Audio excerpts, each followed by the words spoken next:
I'm Brett. And I'm Alice. And we are the Prosecutors.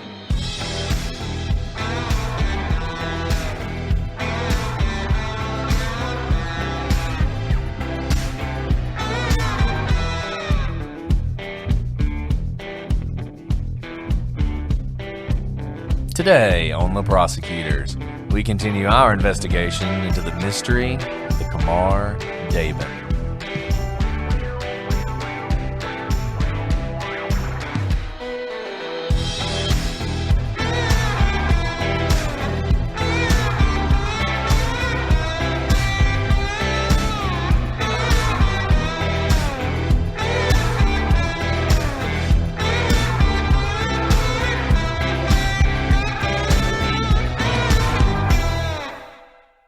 Hello, everybody, and welcome to this episode of The Prosecutors. I'm Brett, and I'm joined, as always, by my Sharivna co-host, Alice. That was beautiful, Brett. What language is that?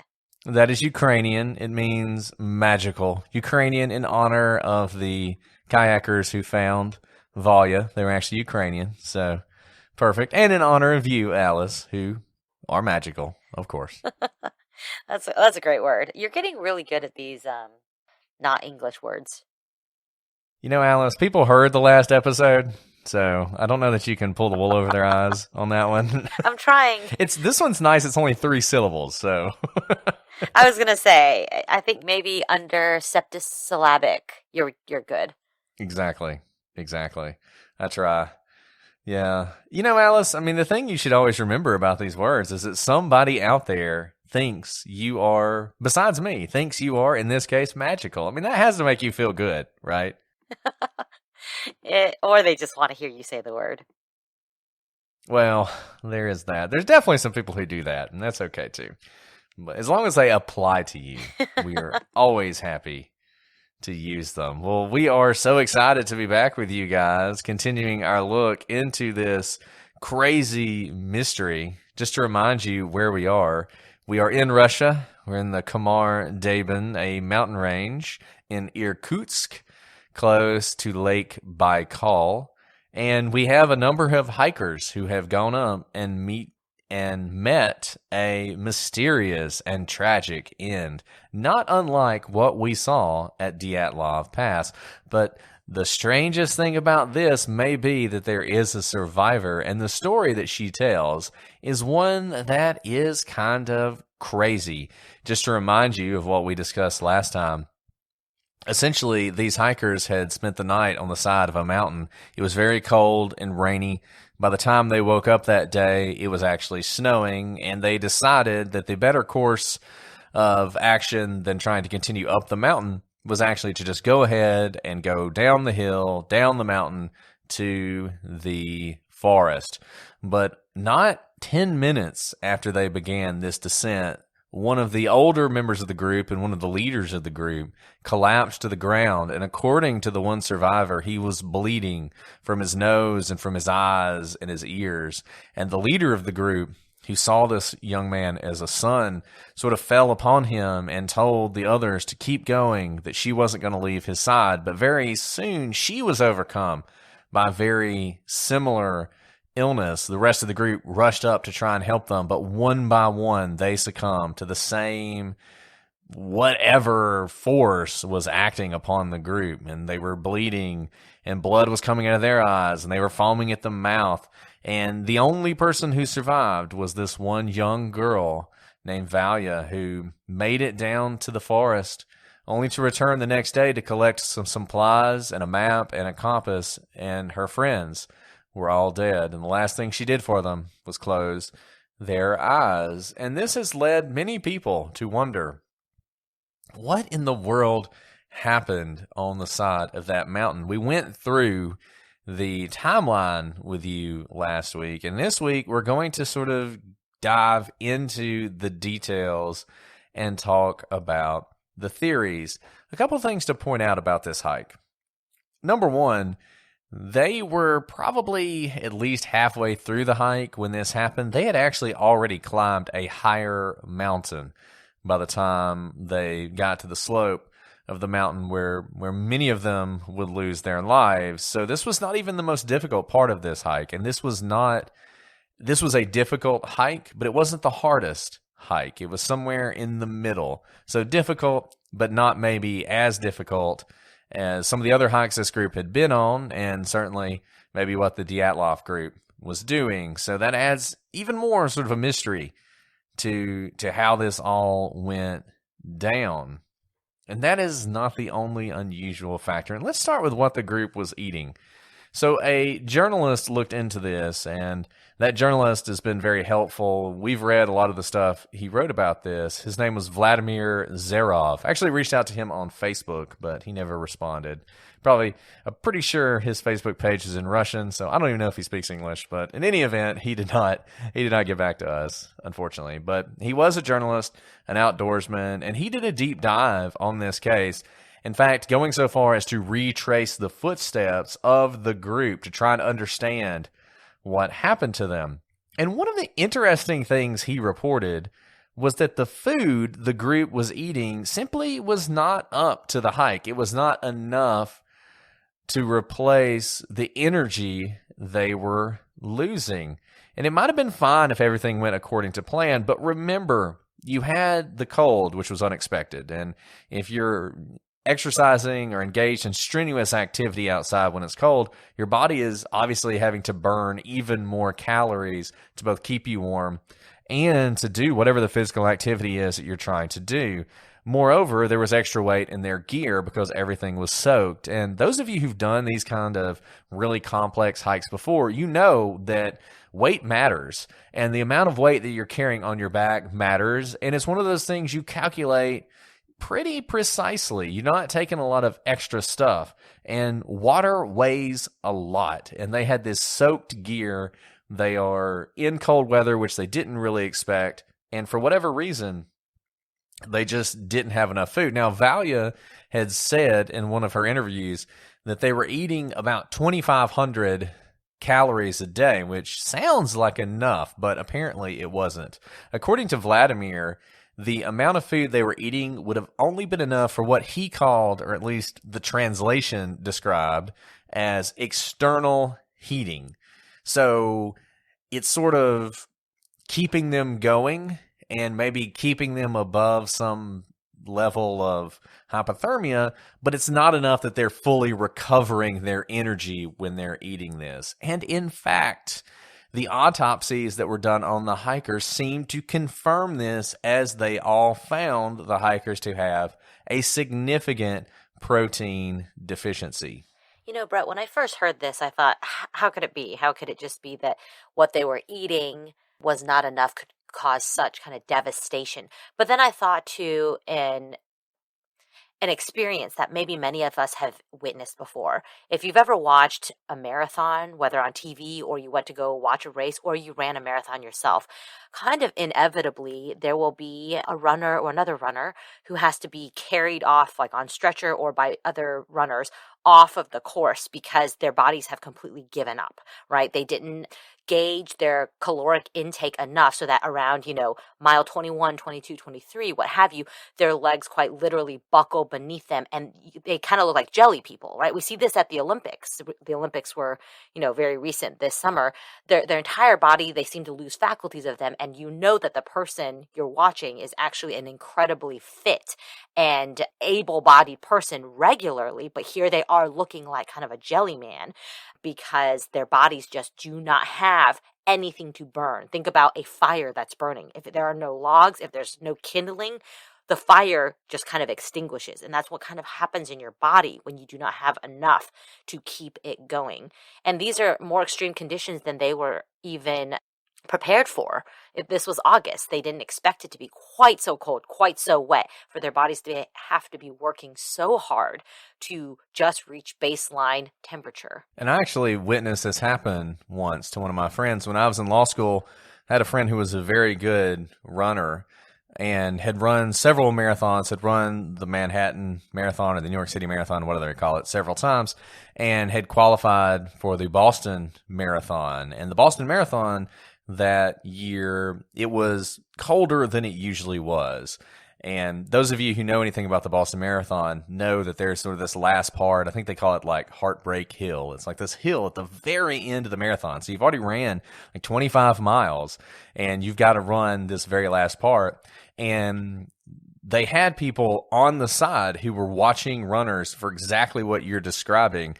And she unfortunately had that happen to her where she got towards the end and she was showing signs of hypothermia. Even though she was running, she didn't have enough energy, or she had not been eating enough to keep her core temperature up. And they actually did exactly what you're saying. They went out and they grabbed her and sort of took her off the course, which was really tough for her because she was in great shape. She was in perfect shape, all the training, but all of that didn't matter when it came to the point of what you're describing. It was simply too cold, and she did not have enough energy to keep herself warm and to continue to run. Those of you who watch the Tour de France every year, I'm actually a big fan of the Tour de France. We watch it every year. And the Tour de France is another instance in which you simply do not have enough energy to complete the Tour de France unless you are constantly eating. So if you're watching it, it's weird. They go through these things called feed stations where they grab bags of food and they're riding their bikes on these 100-mile rides and they're constantly eating. And they're drinking a Coke and they're eating a candy bar or whatever because they have to sort of keep their energy up. And you just have to wonder, with all of the energy that they were expending and not being able to build a fire that night before and the constant rain and the constant cold, if they were in a situation like you're describing where their bodies simply have run out of fuel and they're operating at a very low level, which is incredibly dangerous considering the circumstances they are in. And what's interesting, all of that planning out your food, you're right. When I used to train for marathons, I would, on my long runs on the weekend, I would hide bags of, energy bars or quite literally gummy bears, because I love gummy bears, in the bushes along my path at the points in which I knew I would need them, right? Like mile marker 12 and 16 and whatnot. And I could grab into the bushes like a bottle of water or an energy bar. They don't have that here. They have just what's on their backs. And there's no kind of reaching into a bush, metaphorically, to grab some extra energy bars. But one thing I will note is weird is, I trained for these races in groups. And so sometimes the running group would be 2 people. Sometimes it would be 20 people. It would be rare for all of us to reach this point. If all of us were to kind of reach Jellyman status in a race or even in training. And while these people have been traveling together for quite some time, so even if one person would have succumbed, and maybe all of them would have succumbed eventually, it's strange that they all succumbed within minutes of each other. That is strange to me because this phenomenon operates differently for different people. Everyone has different BMI, body masses, different metabolic levels, and different statuses of what they're intaking. At this point, when we're talking about the difference between being able to take that extra step or your body just giving out, it depends on so many factors. And for their bodies all to give out due to lack of calories at the almost exact same time is a little bit strange to me. Yeah, I'll say 2 things about that, and then we can move on. The first thing is, I think you're 100% right, and we're going to keep seeing this as we go through this. No matter what theory you come up with and how good it sounds, you keep running into this problem of the fact that all of them seem to succumb to the same thing at the same time, despite the fact they are different ages. It's both men and women from 15 years old to 40 years old, despite the fact that they are in different physical conditions. And yet this does seem to strike them all at the same time. And the second thing I'll say is, of course, Alice, you're a marathoner. Yet another thing about Alice that we learn on the podcast. I don't think it's fair to call me a marathoner if I haven't run many, many marathons.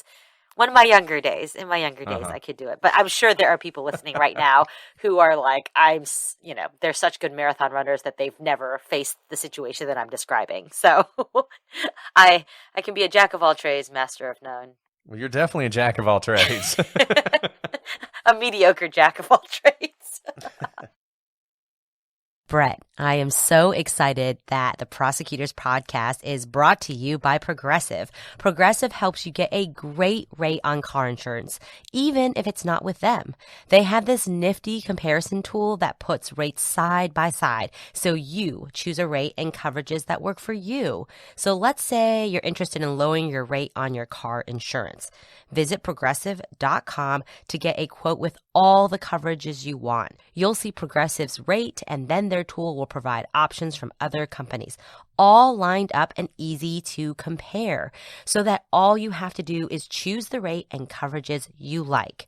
Progressive gives you options so you can make the best choice for you. You could be looking forward to saving money in the very near future. More money for, say, a pair of noise-canceling headphones, an Instapot, I love mine, more puzzles, whatever brings you joy.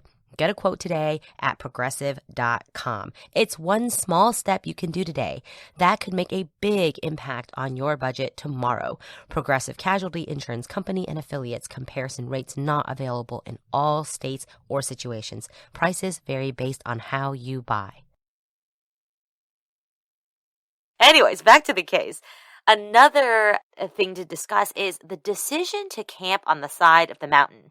Now, of all the decisions made by the group, the one that has confounded those investigating the case from the beginning is, why did they decide to camp on the side of the mountain?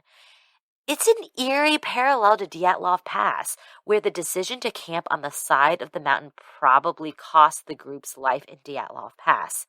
Some have asked why. If the situation had become so dire, didn't the group simply head back down the mountain to the safety of the tree line? Yet others have wondered why they didn't push on the last few hundred feet to the summit, where they could have found shelter and supplies. Remember, there were extra supplies housed at the summit. But the answer actually seems pretty straightforward. They were cold. They were beat down. They were exhausted. Ludmilla would have recognized this in her charges, and she must have decided that the danger of continuing in either direction was simply outweighed by their need to stop. The area was not one that suffered rock slides or avalanches, and obviously the group survived the night. So it wasn't a terrible decision on Ludmilla's part if she looked around and saw kind of the exhaustion and, need to stop in all of their faces. But it's also obvious that they got very little rest or recovery from their decision to stop. The question is, did this stop on the side of the mountain contribute to their sudden death the next day? And I think the last part is the most interesting, because people have questioned this a lot, but it really feels like a lot of sort of 2020 hindsight second guessing to me, because imagine a situation in which they had stopped on the side of the mountain. Maybe they were able to get a fire together. They get in the tents. They don't have all the problems they had that night. Remember, 2 different times they had to get up in the middle of the night and go out into the freezing rain to fix the tent, because they had a line that broke. The tent's like coming up. It's no longer moored to the side of the mountain. They're having to fix the tent. So they're not getting much rest. Water's pouring into the tent because of these problems. They're also getting soaking wet when they go back out there. If that hadn't happened, if the tent had stayed secured and they had actually got a good night's rest, then who knows? Then maybe this seems like a really good idea and it accomplishes what it seems obvious Ludmilla wanted to accomplish. But I also just don't think they had a choice. I think we talked about this a little bit before. If one of them or more than one of them were just like, I cannot go on, I can't go up one step and I can't go down one step. Here is where I make my stand, as it were, If that was the case, I think she just had to stop, and there was nothing she could do about it. So I know people question this a lot, and this is something that comes up again and again in the literature, but to me, I think you're right. I just don't think it's as much of a mystery as maybe some people make it out to be. Yeah, it's hard to judge, especially when you throw in the elements, right? It's easy for me in my warm, cozy closet right now to think, just push on. What's a couple more feet? What's a couple more hours?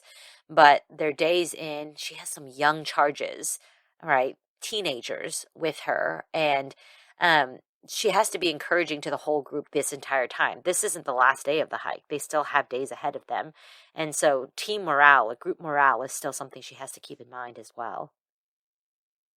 So let's talk about hypothermia. We've danced around this a lot. Hypothermia is the avalanche theory of this case. It's the official position of the Russian government, who ruled the case to be an accident and ruled cause of death to be hypothermia for all of these folks. And I spent some time sort of pouring through the medical journals on hypothermia, and I can't find anything where hypothermia causes the kind of sudden, violent death described by Valia. In fact, induced hypothermia is sometimes used to slow catastrophic bleeding, as the lowered pulse leads to less blood loss.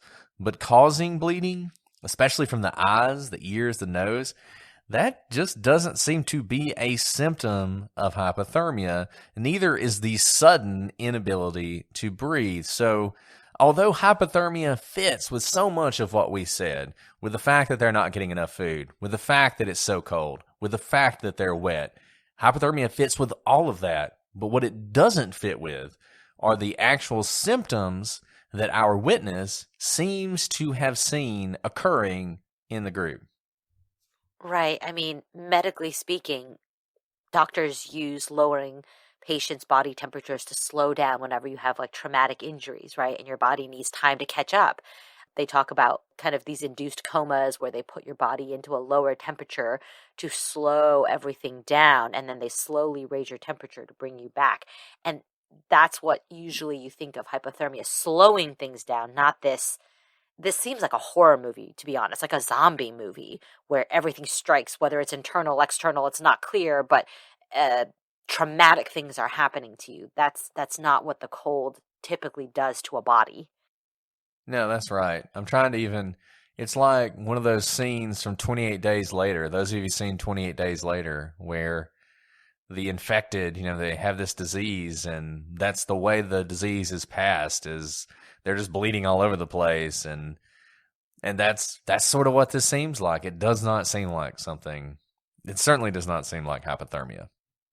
And let me also say this, even if hypothermia is the ultimate cause of death, I mean, you could imagine a circumstance in which hypothermia is what kills them. It is not what started this, or it doesn't seem like it. Even if it knocked them out, whatever happened knocked them out, and they're laying on the ground because of whatever happened, and then they die of hypothermia, that doesn't tell you much. It's kind of like saying, the cause of death is always the when your heart stops, or, or when your brain dies from lack of oxygen, but that doesn't actually tell you anything about what caused that condition. And I kind of feel like maybe that's what we have here. Even if, as a technicality, hypothermia is the ultimate cause of death, I don't think it's the proximate cause of death. And, we've seen hypothermia-induced deaths, but they're typically where everyone's asleep and they fall asleep and die. Like the hiker, who they die in their sleeping bag zipped up because hypothermia makes you very, very sleepy because your body's slowing down and is trying to conserve energy. It can't keep warm. So in order to conserve all the energy to keep your body temperature above a level that can sustain life, your body just stops moving, and then eventually you fall asleep and then never wake up. And that's why if you find hikers who have died from hypothermia, they're usually like in their tent. They look like they're sleeping or in a sleeping position rather than standing upright and then all of a sudden keel over from hypothermia, right? And we saw that in Dyatlov Pass, where you have the three people who are trying to go back up to the tent. And it seems pretty clear that, each one of them, kind of like what you were saying, had a different tolerance for it. And, the three of them are making their way back up one in a row. And then one by one, they just sort of fall down and die of hypothermia. And that you could expect. But, none of those people, Dyatlov didn't have blood pouring out of his nose, Xena didn't have blood pouring out of her nose. I mean, Rustam, none of these, that's not what happens when you die of hypothermia. So I don't know. It does not fit what we're hearing from the one person who's left alive. Brett, before we move on, I have to say there's no one-size-fits-all solution when it comes to hair care. A product that works wonders for curls might make straight hair limp and greasy. I know that my hair, I have to run to court and look professional at all times, but with small children, sometimes I just grab whatever is closest to me and it just doesn't cut it with my hair. But thanks to my personalized Prose routine, I can honestly say I've never been more in love with my hair. Prose makes custom hair care that's effective because it's personal, using natural ingredients with proven results. Prose customizes every product in your routine, from shampoo to supplements. First, Prose starts by asking about you as a person with their in-depth consultation. Prose asked me really unexpected things like my level of exercise and my eating habits, things that would help them better care for my hair. Next, Prose analyzed all my answers and determined what unique blend of ingredients should be in every product of my custom routine.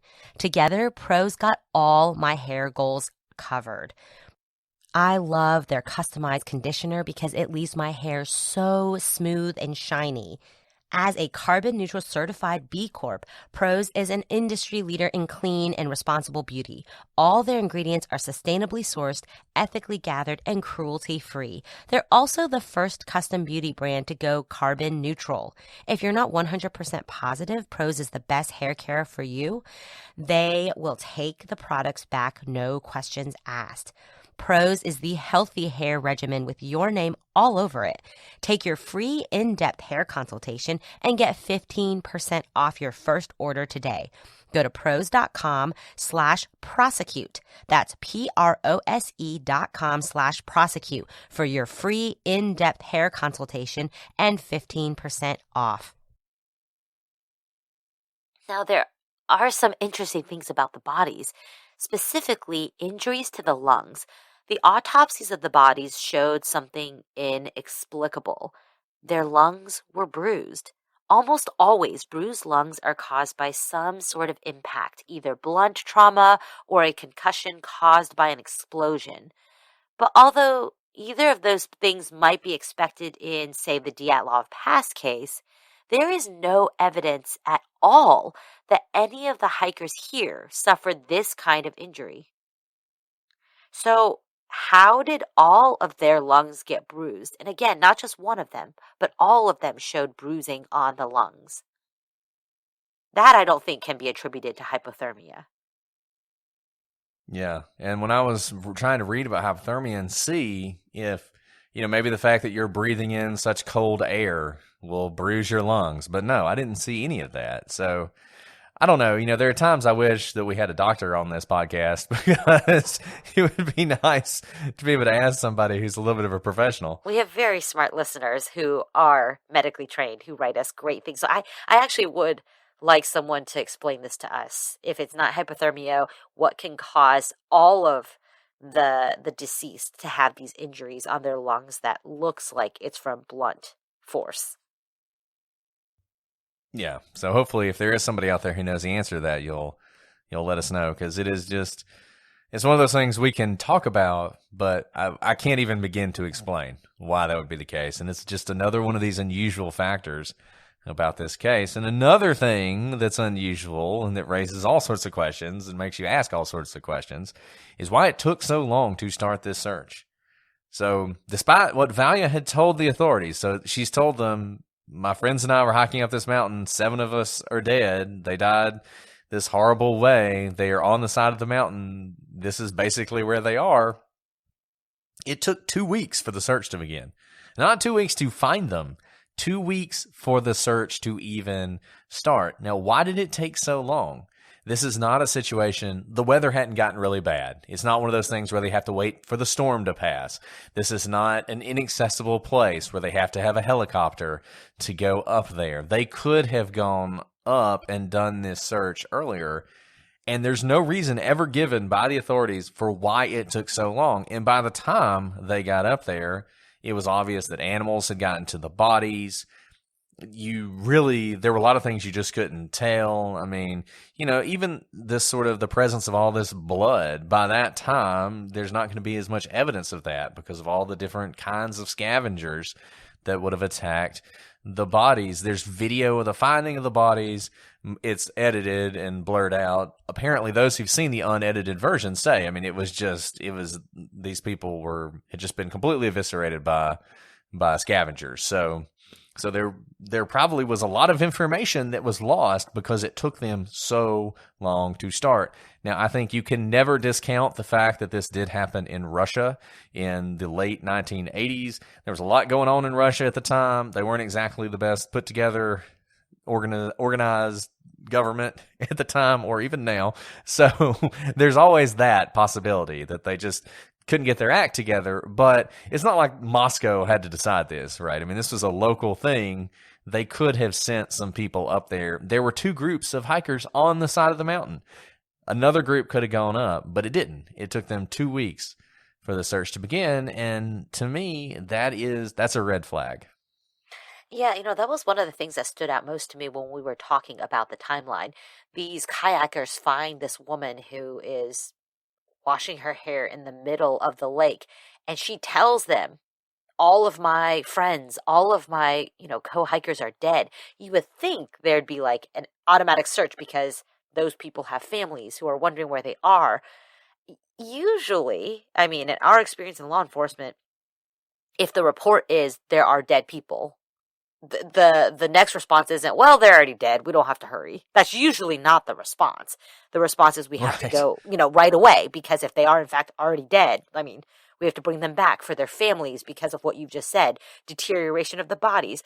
Usually there's no difference in law enforcement response to someone still breathing or they're dead. Usually the response is, we're on it right away. And when I was reading the timeline, I even think I said that in the last episode. I was like, that's a really long time to wait before you kind of dispatch the searchers. Yeah, and some of these folks are kids, I mean, they're kids on the side of that mountain. It's not just a bunch of grizzled mountain climbers. You would think the people would want to get up there as soon as possible to recover the bodies, but for whatever reason, they did not do that.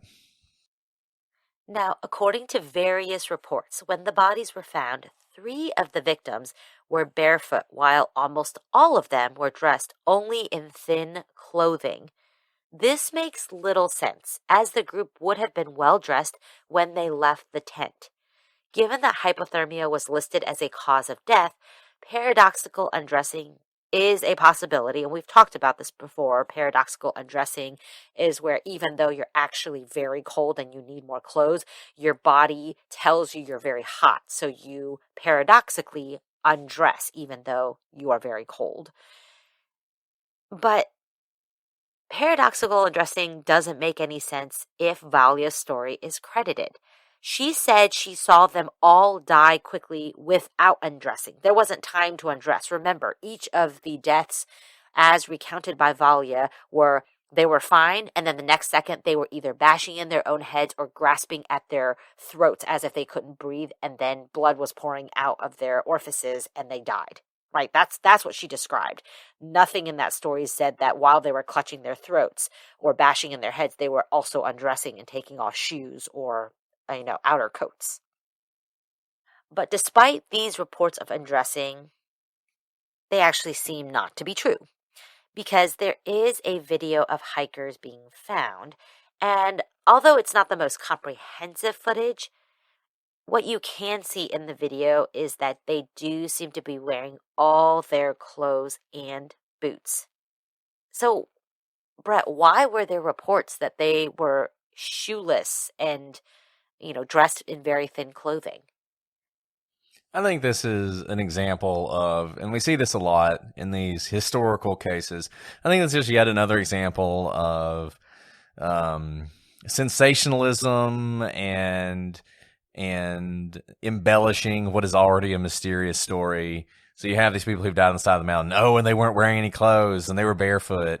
So I think these stories are largely not true. And I think that's what you can chalk them up to, is just It's just, there's always going to be some fog in these stories. There's always going to be some little details that may or may not be true. And I think in this case, and maybe the people who said this were even thinking about Dyatlov Pass and sort of melding the two together, like, oh, another mysterious death of people on the side of a mountain where they died suddenly and they weren't wearing any clothes, even though it was really cold. It just doesn't seem to be true. So I think this is when you can probably chalk up to that sort of sensationalism.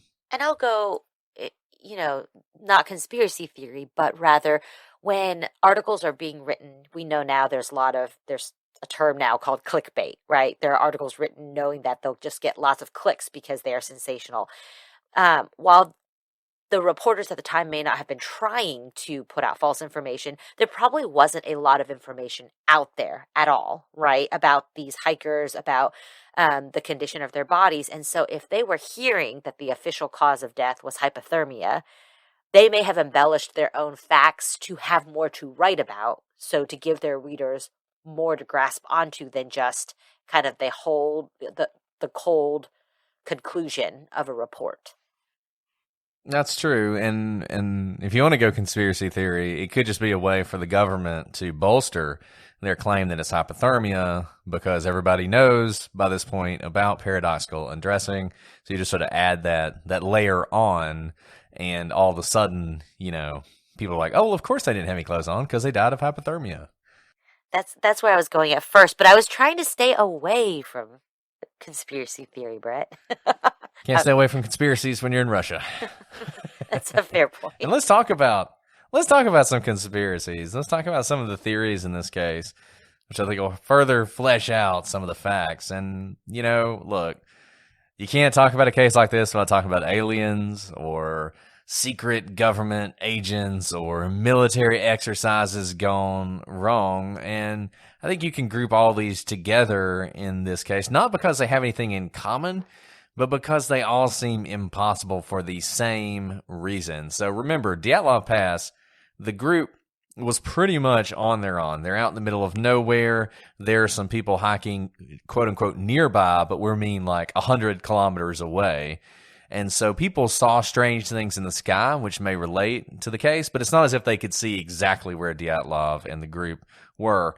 Not the case here. As we said before, the group was on the wide open side of a mountain in the middle of the day when this tragedy struck, at a time when there were a lot of tourists around, at a time when other groups were hiking on this mountain. It's hard to believe that aliens could come down, or secret agents could strike and kill all these people, or they could stumble upon a secret military operation and no one would see it. And maybe even more problematic for any of these theories, which some people do suggest, is that Valya lived. Now, it's possible she's lying up to this day to save her own skin, afraid if she talks about the aliens or the secret agents or the military exercise that they'll come and kill her. But the other question you have to ask is, how exactly did she escape whatever befell the rest of the group? You would think if they killed everybody else, they could have hunted down this 17-year-old and taken care of her too, but they didn't do that. So I think we probably can go ahead and put these theories, as sexy as they may be, on the back burner. But they are so sexy. They are so sexy. So sexy. And you guys know that we will not shy away from these types of theories if they make sense. Go listen to our Dyatlov Pass episodes, and I think you'll see what we mean. But in this case, there's just none of that point to this sort of a, sexy theory. Now let's talk about infrasound. As in Dyatlov Pass, some suggested that infrasound had something to do with the deaths. While it might explain bizarre behavior, however, it really doesn't explain the physical reactions that Valya described of her co-hikers. No infrasound we know of can do that. So it might lead them to do something crazy like cut their way out of a tent from the inside when the inside of the tent is much safer to be than the harsh elements of the outside. But it doesn't explain why all of a sudden they would be grasping at their throats, banging their heads against rocks, and dying kind of in dramatic fashion.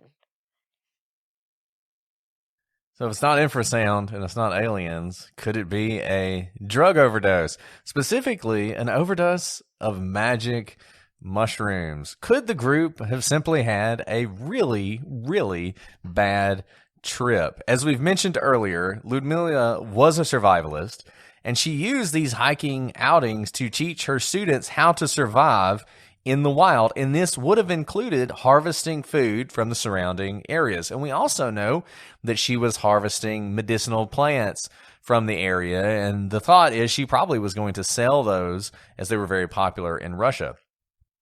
Is it possible that while the group was hiking up this mountain, they could have got some mushrooms for breakfast, which we know they ate. We know they did eat breakfast before this happened, not realizing these weren't just standard mushrooms, but were actually psychedelic mushrooms. Now, the symptoms of an overdose on such mushrooms do include intense difficulty breathing, fear, disorientation, paranoia, agitation, hostility, and unpredictable or dangerous behavior. Now, as Alice mentioned with infrasound, the problem is none of those symptoms include bleeding from your eyes and your ears and your mouth. However, apparently, one of the hallucinations people sometimes see when they are under one of these overdoses, these intense trips from these mushrooms, is seeing people bleeding from their eyes. This is apparently a fairly common side effect.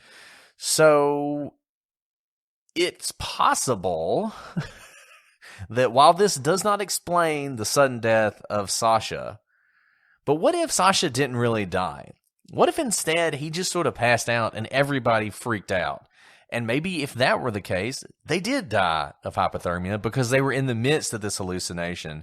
They were seeing these crazy things happen. They were panicking and they could not get their act together. And maybe somebody is bashing their head against a rock and they can't breathe. And it really is just a sort of mass hysteria driven by this drug they're on that leads them to stay out in the middle of this place and die. And Valia was just lucky that her reaction to this was to basically run away and get to the bottom of the mountain, where she eventually passed out in her sleeping bag.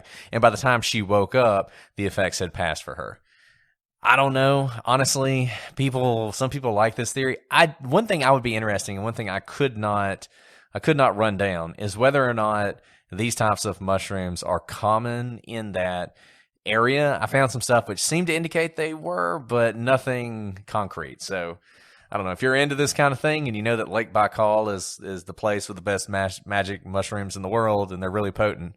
I would be interested to know that. Obviously, this is a theory that really can only be speculative. It does explain things in a way, frankly, that very few theories do, because it explains it simply by saying it didn't actually happen. It was all just a hallucination. And this sort of dry Russian description of this being hypothermia is true. Kind of like what we were saying. Hypothermia is what killed them, but it wasn't the proximate cause. The proximate cause in this case would be this sort of mass hallucination brought on by these mushrooms. I mean, I will say something that's attractive about this theory, while I may not adopt it in whole, is that what Valia recounts wasn't all true. And not necessarily because she's lying, but maybe because she was traumatized and misremembered, or was hallucinating and didn't actually see what she thought she saw. Because what she does tell is what we're all trying to solve, right? We're trying to find a theory that fits everything she said, but it's so difficult to find one, whether natural causes or conspiracy theory, to match it, that it causes me to call into question her recounting of the facts. Now, what if something very mundane happened, even if tragic? What if Sasha just had an aneurysm? Although extremely rare for someone his age, it's possible that Sasha suffered from an aneurysm which burst from the stress and strain of climbing the mountain. When an aneurysm bursts, death can be so sudden that people have described it as if the person was shot. One moment they are fine, and the next they are on the ground, dead. They can also cause bleeding in the brain and surrounding cavities. With nowhere to exit, the blood flows from any opening it can, in this case, maybe the eyes and mouth. And of course, that only explains what happened to Sasha. So if it were an aneurysm, you really kind of need a string of things to have happened. So you have Sasha die of an aneurysm, and then maybe Ludmilla just dies of a heart attack. Maybe what happens here is the sudden shock of seeing Sasha die from this aneurysm causes Ludmilla to have a heart attack, given the stress she's already under, her deep feelings for the boy, and his intensely disturbing death. I can only imagine how horrible it would be to see something like that. It's possible it was just all too much for her to bear. So you also have the cold weather here, which can dramatically increase the risk of a heart attack for those who are susceptible. We've all heard stories of people suffering heart attacks while shoveling snow. This is a similar case, with Sasha's death being the final triggering event. This theory is supported by the autopsy, which this is a little unclear because I've seen conflicting things here, but I have certainly seen autopsy reports or reports of the autopsy. This is a case where it's hard to get the actual documents and they're in Russian, so you kind of have to depend on reporting of others, that Ludmilla did die of a heart attack, that her death is sort of the one that is different from everybody else's. Everybody else died of hypothermia, but she had a heart attack. Well, if that's true, if it's true that she died of a heart attack, and given sort of the story we're hearing from Valia, you can sort of say that these two events are connected in that way. Sasha has an extremely rare thing happen to him, which, because of the stress of it, causes sort of a domino effect. So this happens to him, and then Ludmilla, the shock and the strain of everything, suffers a heart attack as well. And I wonder, I mean, kind of going back to my theory that Valia didn't maybe see everything she thought she saw, if in fact blood was flowing from Sasha's face, that's incredibly traumatic. And then other people die in close succession. That is very, very traumatic to witness. That maybe blood was only coming from Sasha's face and no one else's face, but you kind of in the chaos, if you're ever in a mob or a riot or something like that, you kind of mush together all the facts, like everyone had on masks or everyone had a gun or whatnot. I'm thinking about watching a kind of like a war scene in a movie where I can't quite pick out who had what because it's all chaotic. And I think this is such an important thing. We've talked about it before in the context of criminal cases. Just this notion that, well, there's an eyewitness, so we know what happened because they tell us what happened. And we just know more and more and more that eyewitness accounts are flawed. Even when you think it should be seared into your brain what happened. Like you said, when it's so chaotic and so many things are happening, you are trying to process it. She's suffering as it is. She's going to go into shock at some point. And she's trying to recount what happened several days later after a survival story of her own, surviving for 3 days in the wilderness with nobody, being found by these kayakers while she's washing her hair in the river, right? I mean, and you're expecting everything she says to be 100% accurate. That's a lot to ask. And the notion that she may have conflated things and sort of multiplied these events and applied them to everybody who's there, I don't think that's a terrible idea. Yeah, that's a great point, Brett. And we really do see it in our witnesses so much because the brain kind of is doing its best to gather as much information as it can in a split second in a traumatic situation. And then, like you said, she doesn't then turn around and recount it right after coming down the mountainside. It's days later after even more trauma on top of trauma. And we see kind of imperfect memories even in the most perfect of situations, where someone is not in the line of fire, so to speak. They observe something from a safe distance and they turn around and immediately tell the police. And they will get the color of the car wrong, the color of the shirt the suspect was wearing wrong. We see this all the time. And not even under the conditions that Ludmilla was under the conditions that Valia was under. Following these two related but shocking events, maybe the rest of the group just freaked out. It's possible that the first two deaths simply sent the group into a panic. Maybe Sasha did have an aneurysm, which was a natural but shocking cause, and maybe Ludmilla did have a heart attack after seeing, someone she regarded as her son pass away, and she was susceptible to heart attacks, and it was cold, and she hadn't had enough food. Everything contributed to these kind of natural causes, and seeing two of their friends die so suddenly and so violently was just too much for the rest of them to handle. Now Valia kept her senses and followed the last order she was given and went to the forest, while the rest of the group stayed with their friends and eventually kind of laid down and died from hypothermia. Now, this does require us to discount Valia's story about the others having similar symptoms of blood pouring out of their eyes, etc. But kind of like we've already been discussing, this is probably understandable if Valia didn't really see all of that happen, given what she's gone through. Nevertheless, the fact this theory ignores Valia's story is the biggest strike against it, assuming her testimony is accurate, and we'll get to that later. But this theory is difficult, though, because there is one survivor from the group, and we have only one, so to speak, eyewitness testimony, and it's Valia's. And this theory goes against everything Valia recounts. So those are sort of the more commonplace theories.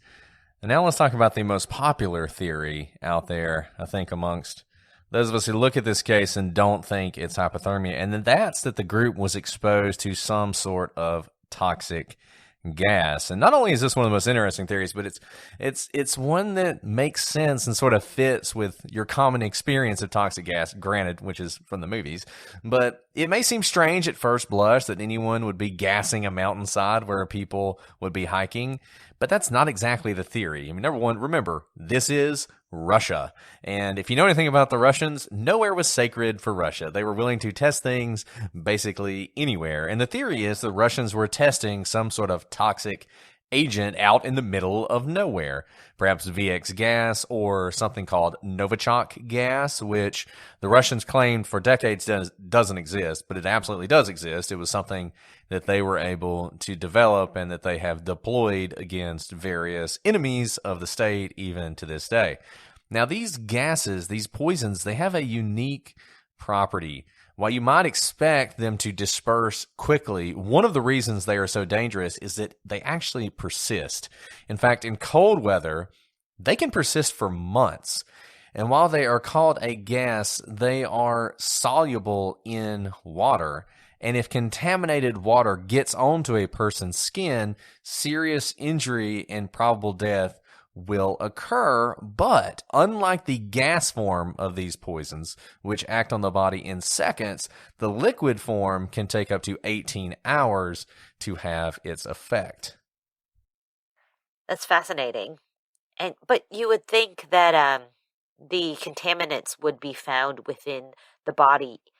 But I guess kind of that's the problem with having waited so long to start the search for the bodies, is the gases may have not. I guess at that point they weren't gases, but any toxins may have dissipated by the time the bodies were brought in for an autopsy. And you have to assume the autopsies would actually report if they did find any of these toxic agents. Now we're getting into conspiracy land. Now, the Russians certainly developed and tested nerve agents throughout the years. It's known that they tested toxic gases in and around the lakes of Russia, including Baikal. And they were really, really bad at cleaning it up. We know this now. When they tested various diseases on an island in the Aral Sea, people in the surrounding areas suffered outbreaks of things like smallpox and the Black Plague. When the Russians accidentally turned the Aral Sea, the fourth largest lake in the world at the time, into the Aralkum Desert, they left behind a land so poisoned that it is one of the most dangerous places to live in the world. So you can sort of imagine how this goes. If some toxic substance was responsible for what we're seeing here on Khamar Daban, the theory would go something like this. So the Russians, they're testing something in the area. Possibly it's Novichok. Novichok testing was going on at the time. I have seen people claim that Novichok testing was happening in this area. I was not able to find any sources that specifically said that. The places I found that Novichok testing was taking place were a good ways away from here. But having said that, we do know that Lake Baikal was certainly a place where testing was happening because they found pollutants in Lake Baikal, which basically tell the story that this was happening. And we also know that the testing for Novichok gas actually stopped right around this incident. So it makes you wonder if maybe the reason that it just so happened to stop right after this incident is it had something to do with this. In any event, so imagine they're testing this gas or maybe something else. They once again neglect to clean it up because they think whatever, any residual toxin, not going to be a big deal. This is the middle of nowhere. Even if somebody comes through here, this is not going to affect them. But the thing that they did not expect is the constant rain, which will reactivate the agent. So like we said, it persists. It persists in cold weather. And when water hits it, it reactivates and it becomes water soluble. So you could imagine that all the members of the group are actually affected by this, except Valya. Maybe because she's lucky, maybe because she doesn't get as much on her, or maybe just, the chemistry of her body is different. That's the thing about these toxic gases. They will have different effects on different people. They are very, very deadly, but they don't tend to be 100% deadly. So it's not clear if maybe she just happened to be, if she'd been 1 foot to the right or 1 foot to the left, or if she'd stepped in that puddle that everybody else stepped in, the same thing would have happened to her, or if she just didn't have as much. But in any event, she's simply lucky. There's a big problem with this theory, though. We've all seen the movies, right? We've all seen The Rock or whatever, where I think The Rock, they are actually stealing VX gas. And there's a scene in the very beginning of that where they drop like a ball of VX gas and it bursts. And one of the guys who's in the group is in the room with the VX gas and it hits him and he essentially melts, right? And I think our thought about gas like this is that's how it happens. That the gas goes off, you inhale it, and you suddenly are bleeding out of your eyes and bleeding out of your ears and everything else. But in fact, the problem is the poison gas theory, the symptoms don't really match the known agents, the agents that we know about. The bruised lungs are consistent with toxic gas, but that's about it. So most chemical weapons, they don't cause your eyes and ears to bleed. So something like VX gas, for instance, is a nerve agent. It essentially makes your nerves stop working, and so you kind of just die. Your heart no longer works, you no longer breathe, and you die. It doesn't melt you from the inside. So if this were an agent causing this, it would need to be something kind of like methyl isocyanate or a much deadlier version of mustard gas, which is a gas that was developed in World War I. These toxins do cause both lung distress, edema, irritation of the eyes and ears, which can lead to bleeding. But really, the biggest problem here is there's no known agent that would cause this kind of sudden, almost instantaneous effect on the entire group. If everybody had been bitten by a boomslang snake, or they'd all caught Ebola, and they were all hanging out into the tent for a few days, maybe. But if this is the result of a chemical attack, it's an agent that we don't know much about, and really a terrifying one if it could have this kind of mass effect. Essentially, the best I can come up with is some sort of agent which causes hemorrhagic effects that was in the water that had some sort of delayed effect. So they all experienced it at the same time the night before, and it essentially, almost miraculously, all of them suffered the deadly effects at the same time. I don't think this could be a case where they all walked through sort of a cloud of this gas and it affected them this way. That's just not how these toxins tend to work. Yeah, if that is a toxin that caused this, you're right, that is terrifying. Because can you imagine the chemical warfare?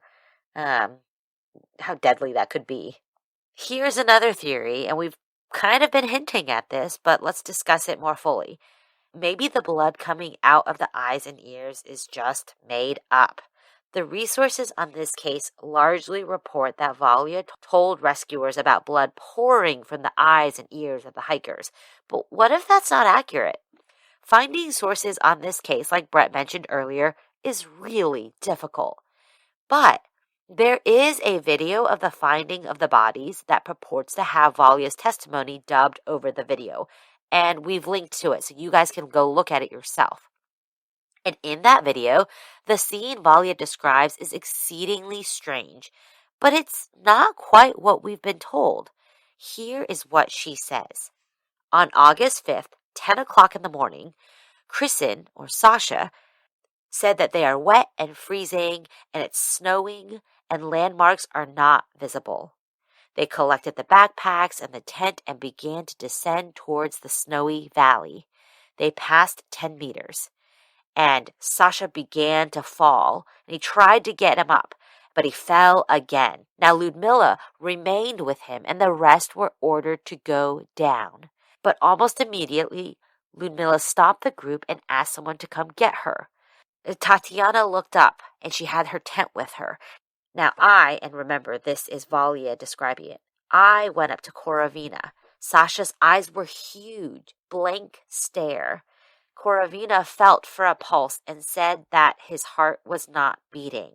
Okay, then I was asked to drag Vika, remember it's Victoria, down. So I went up to Vika and she bit me. I dragged her the rest of the way. Tatiana began to beat her head into the rocks, and Dennis hid behind the stones and climbed into a sleeping bag. I crawled to Korovina and she was not breathing. I tried to raise Timur. Realizing that no one was moving, I began to go down to the trees. I got dressed and I lay in my sleeping bag covered with a tent. In the morning, I went up and saw Tatiana on the rocks. Dennis, Timur, Vika, Sasha, and Korovina, and none of them rose again. Now, that is a very haunting scene that she describes, but it's not the story that we've been told up to this point. So if this statement is actually what happened, then many of the theories that we have discounted suddenly become viable. The deaths are sudden, but not quite as sudden as otherwise reported. And there's also not this instantaneous massive bleeding from people's eyes and nose that we have heard about. Rather, it sounds like probably some health event got to Sasha, and there was some sort of confusion and chaos and a slower descent into chaos than what was reported originally. Yeah, it seems just like a mass panic gripped the group. If this is what happened, then something happened to Sasha, though it's not clear entirely what it was, though even he, according to this statement, the bleeding thing is not happening. So maybe he did suffer an aneurysm or something like that. And maybe, Ludmilla did have a heart attack and everybody else just kind of freaks out, right? Like you have one person who's hiding behind a rock and one person who bites her when she's trying to get her to come with her, and one person who's climbing in their sleeping bag. And she's the only one who keeps her head, and she just keeps her head and decides to go down the mountain. And the rest of them, because they don't keep their head and because they are gripped by panic and fear and shock at what they're seeing, do just succumb to hypothermia. And the blood and everything else is just something that's kind of added, much like the missing clothes, to make this story seem more shocking and more exotic and more mysterious than it is, even though it is still mysterious. I mean, this story does not explain everything that happened or why it happened the way it did. Mass panic is a weird thing. It happens. And it can happen to groups where everybody in the group succumbs to mass panic. It's a strange thing. One of those things that's not well understood exactly what happens, but it does happen. Particularly in a situation like this where you have young people and the leaders of the group are suddenly struck down. You can imagine how something like this would happen. And you can imagine it happening after they haven't had enough food, right? A lot of factors may have contributed to them being susceptible to mass panic. Not having enough food, so their bodies are already not thinking quite clearly, are a bit in shock. maybe are just struggling to keep the, the basal temperature at a level that sustains life.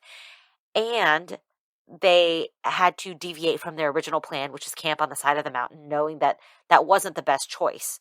And the fact that Vika bites Valia, I think, really points to people not having their faculties about them, right? She is told, Valia is clearly instructed to go help Vika because Vika can't think clearly. That's why she's told to go drag her down, right? It's not to be mean or anything. It's to drag Vika to safety.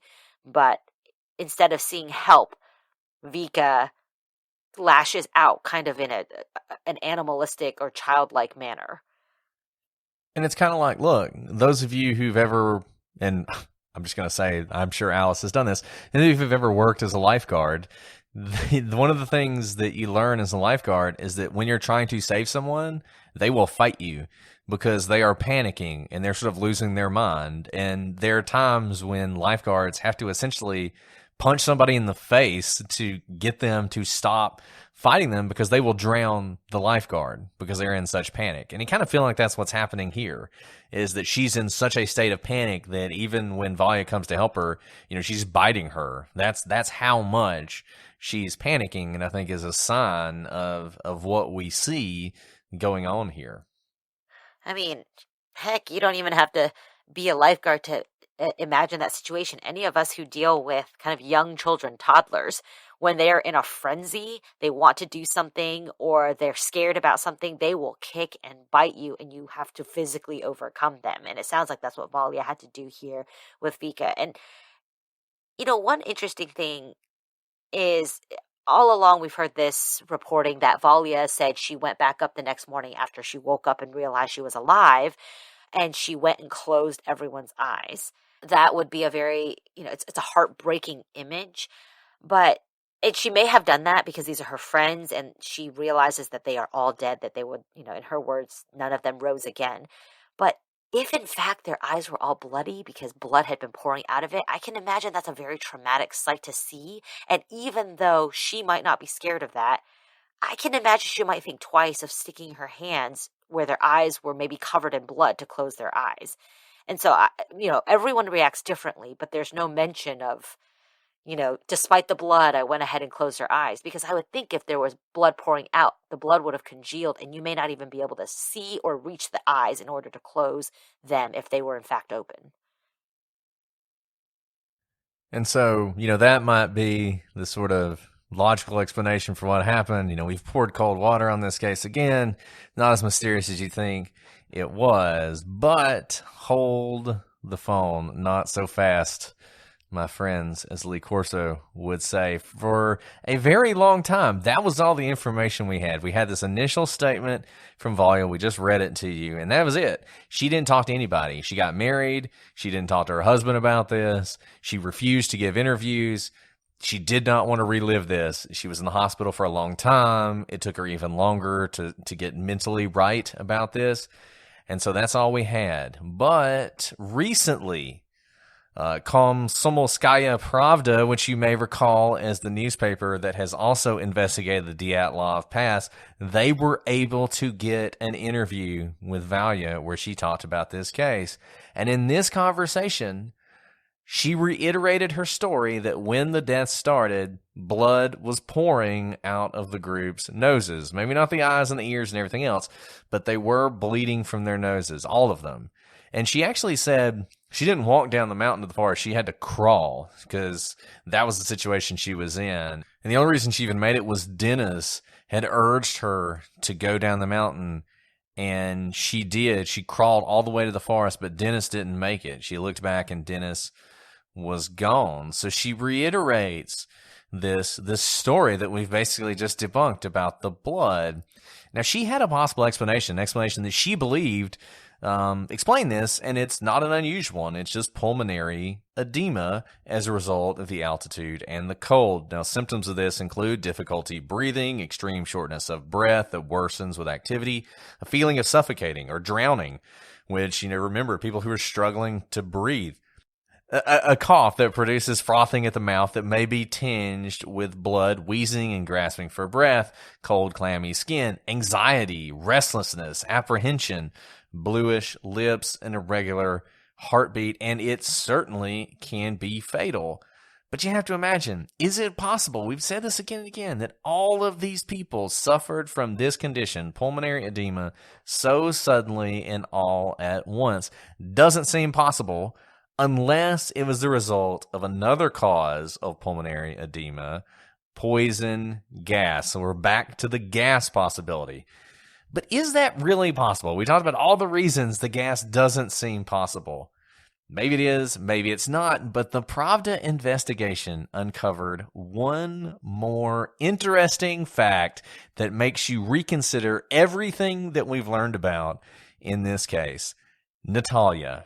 We talked about Natalia before. Natalia is Ludmila Korovina's daughter. She was leading another expedition that week that was supposed to meet up with this group. They obviously never did. She also broke her silence, and she revealed for the first time that immediately after her mother and the group were killed, she was summoned to a government office. And there she was offered what she described as a very large sum of money. But it came with one condition. She was never to ask any questions about what happened to her mother and the group. And with her mother gone, she was in desperate need of the money. So she agreed to this condition and took the money. And for 30 years, she remained silent, only finally speaking recently as a result of this investigation. And to me, that makes, going back to the fact it took them so long to launch this investigation, the hypothermia not really matching anything we've heard, the unusual symptoms, I wonder if, in fact, even though we may not understand exactly what the Russians were doing on the side of that mountain and what they were testing, that this was the result of some sort of Russian experiment gone wrong, and that's why this ended up going the way it did. Well, that's a explosive last fact to give. And that's exactly what it was when this fact came out, when Natalia spoke up for the first time. It's hard to understand why this large sum of money would come, because I don't believe they had any sort of a surviving victims fund just to benevolently help people who were in need of money after their loved ones died, right? This did not come from some government fund in that sense. And for it to be tied to the conditions of never ask questions, you can't help but wonder why. Why can't you ask questions? Yeah, I think, it's much like Dyatlov Pass. There was so much secrecy here. And even though this is at the end of the Cold War, not in the middle of it, to this day, the Russians are doing things you don't want to ask questions about if you're in Russia. And I just feel like they bought her silence because they screwed up. They knew they screwed up, and this happened because of what they did. And I'm not exactly sure how this went down, but I think it is certainly possible, and there are all sorts of reasons to believe this is a natural event. We've talked about, it wasn't like this was a sunny hike that went perfectly and then everybody died. That is not what happened here. There were all sorts of bad things that happened on this hike. And there's all sorts of physical things that happened to this group that weakened them. Now, maybe that's tied into it. They were weaker.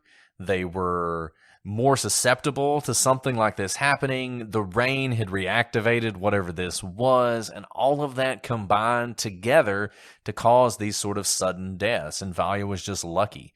Or maybe she had eaten a little bit more. Maybe she was just in a little bit better condition. Maybe the water that had the chemical in it, she didn't get it on her, or whatever. I mean, who knows what the exact reason would be. It's also possible, why did this all happen at once?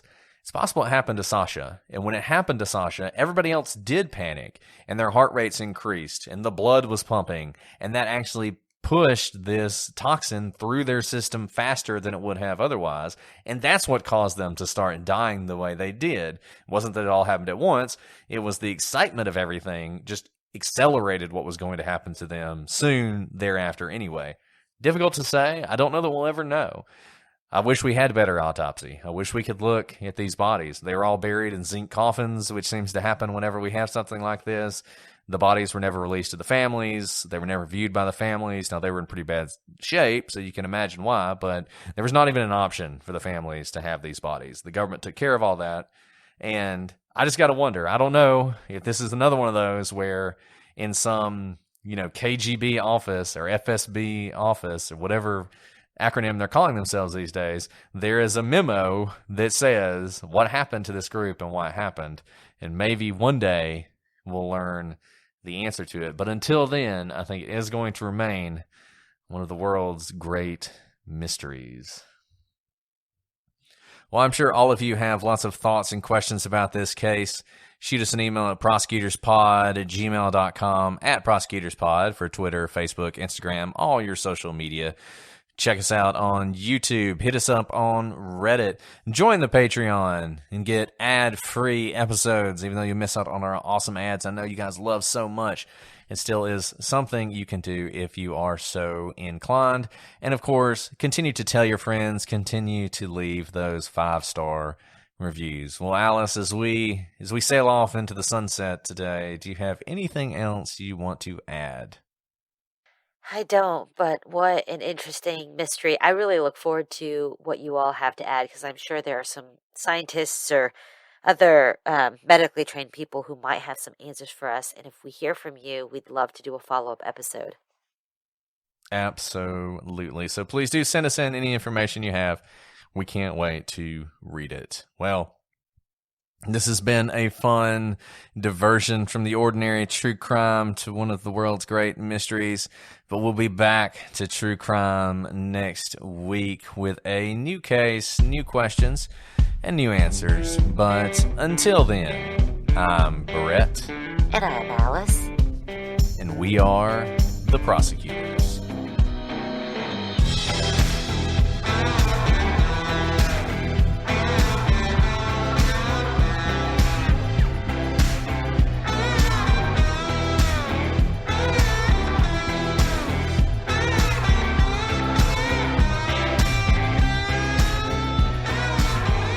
Talk with confidence. What do you think? With confidence. How does it look when you talk with confidence on your... It seems like it's at 12. I try to keep it at 12, but I must not be doing a great job. So. That's fine. You can be going higher than 12. It's fine. Okay. As long as... the main thing is, you don't want to be super loud. Like if your little peaks are going beyond where you can see them, that's a problem. Okay. But, it really needs to be no less than 12. So okay. If you can get it past 12, that's at better. 12. I'm doing it now. Woo! Yeah. It's okay.